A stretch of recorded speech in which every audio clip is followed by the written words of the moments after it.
Il y a un monsieur, vous savez que des gens vous parlent souvent maladie andek, maladie andek.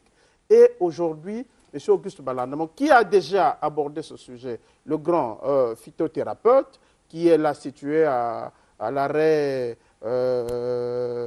pharmacie de Mukondo, va nous replonger dans cette maladie, dans cette pathologie, comme il aime le dire, l'épilepsie. Bonjour, M. Auguste Balanamon. Bonjour, M. Tesca. Qu'est-ce qu'on peut retenir dit de la bouche d'un phytothérapeute sur l'épilepsie?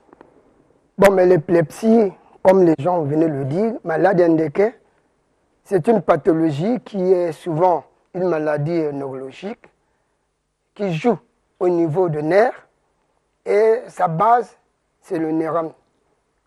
Maintenant, qu'est-ce que nous pouvons dire? Comme j'ai souvent l'habitude de dire, tout dysfonctionnement dans le cadre de la santé de quelqu'un crée beaucoup de pathologies.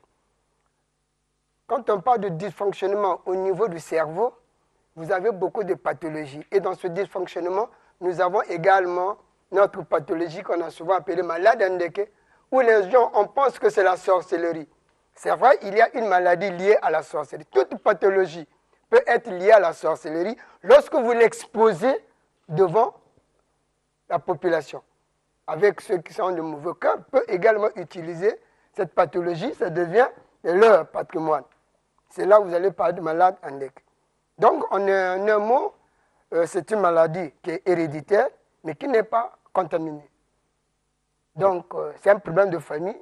Si dans votre famille, il y en avait avant, il faut s'attendre qu'un jour, vous pouvez avoir quelqu'un qui va souffrir de l'épilepsie. En dehors, vous parlez un peu de l'hérédité dans cette maladie.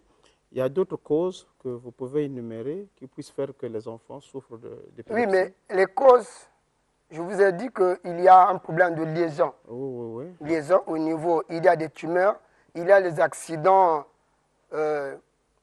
vasculaires, et comme on appelle les AVC. Il y a également les antiglobules. Tu vois, quand l'artère qui détient, fait circuler le sang, peut créer un incident, peut également créer au niveau du cerveau. Et il y a aussi... Moi, je veux revenir sur quelque chose. Vous l'avez épinglé. Vous savez, il est écrit dans la Bible. Il est écrit dans la Bible. On amène à Jésus un enfant qui souffre un peu de ce genre de maladie. Et qu'est-ce qui va se passer par la suite? Jésus délivre l'enfant. Après, on lui demande, mais qu'est-ce qui se passe? Il dit non, c'est souvent... ce sont des mauvais esprits. Et plusieurs spirituels, et je prends à témoin grand maître Rama qui est là, plusieurs spirituels pensent que l'épilepsie a une bonne dose démoniaque. Est-ce que vous partagez le même point de vue? Non, je ne partage pas le même point de vue. Je viens de dire que toute pathologie, lorsque vous livrez au public, et quand il y a un main noire, le main noire saisit, ça devient sa patrimoine. Sinon, c'est une maladie comme tant d'autres qu'on peut gérer. Un médecin peut prendre quelqu'un qui en souffre, il lui met dans un traitement normal, et cet enfant-là ne va plus souffrir de l'épilepsie. Mais c'est que parce que nous mettons trop tendance à qu'il y a la sorcellerie. Non, à un moment donné, nous devons épargner la sorcellerie. Nous savons qu'il y a trois types pour avoir la guérison. Il y a Dieu, il y a la médecine moderne, il y a la médecine traditionnelle. Si vous utilisez les trois personnes qui vous présentent le Père, le Fils et le Saint-Esprit, avec votre volonté et votre foi, vous avez cette facilité de retrouver la solution. Donc vous avez cette possibilité de retrouver la solution. Et donc, moi je vais vous poser la question de savoir, est-ce que vous traitez régulièrement, sinon très souvent, des gens qui souffrent d'épilepsie chez vous là? Oui, il y a des gens qui viennent. Hein, et vous faites comment pour le faire, pour les traiter? Mais à un moment donné, dans le constat, si la maladie est liée à la sorcellerie, on passe d'abord pour délivrer l'état de la personne, pour retrouver le véritable corps. Et si la maladie n'est pas liée à la sorcellerie, c'est du dysfonctionnement au niveau cervical, au niveau du cerveau, on le gère tel que par rapport à tous les éléments de la médecine traditionnelle que nous possédons. Dieu nous a tout donné. Il a donné beaucoup de plantes qui peuvent faire face à l'épilepsie, aux malades endémiques. Donc tout est possible. Tout est possible et vous voulez traiter. Oui.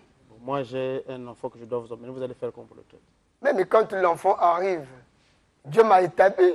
Il a dit, je t'ai donné ce pouvoir-là pour aller guérir, délivrer. Il m'a donné cette connaissance au niveau des plantes. J'utilise la plante appropriée et puis la personne sort de sa situation. La personne, est-ce qu'il y a un dernier mot à pouvoir dire par rapport à ce sujet? Bon, mais ce que je peux dire, c'est de dire à tous nos parents que, attention, n'ayez pas souvent l'habitude de penser que chaque pathologie est liée à la sorcellerie. Écartons un peu l'histoire de la sorcellerie, c'est la maladie qui existe, qu'on peut soigner. Donc, écartons un peu cette idée-là.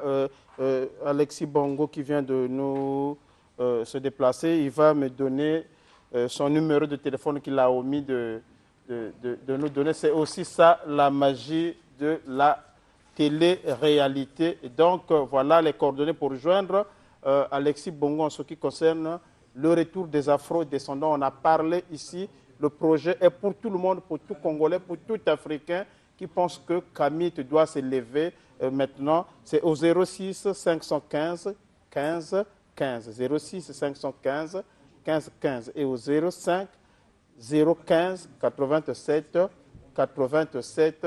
Et avec ces deux numéros, vous pouvez facilement joindre notre ami Alexis Bongo. Docteur Rama, une fois de plus, merci d'être passé à Sud 210. Merci, mais vous n'avez pas donné de contact avec le Cameroun. Oui, mais pour ceux qui peuvent me rejoindre, je suis à l'arrêt pharmacie de Mokondo, donc entre l'avenue Ngaliema et la rue Zola. Je suis sur le goudron. Les deux numéros sont les suivants. Vous prenez le 06 693 35 20, 06 695 35 20 et le 05 526 15 07. Voici, merci. Merci beaucoup. Donc, c'est la fin de cette série d'entretiens. Et donc, tout à l'heure, piqûre d'histoire avec cet événement inédit. Aujourd'hui, le 12, c'est le jour où Simon Kimbangu, pour ne pas dire Fumo Kimbangu, a été arrêté. Et avant-hier, le 10 septembre, c'est le jour où il prononça sa dernière prophétie. C'est ce que vous allez suivre tout à l'heure sur 10 continue.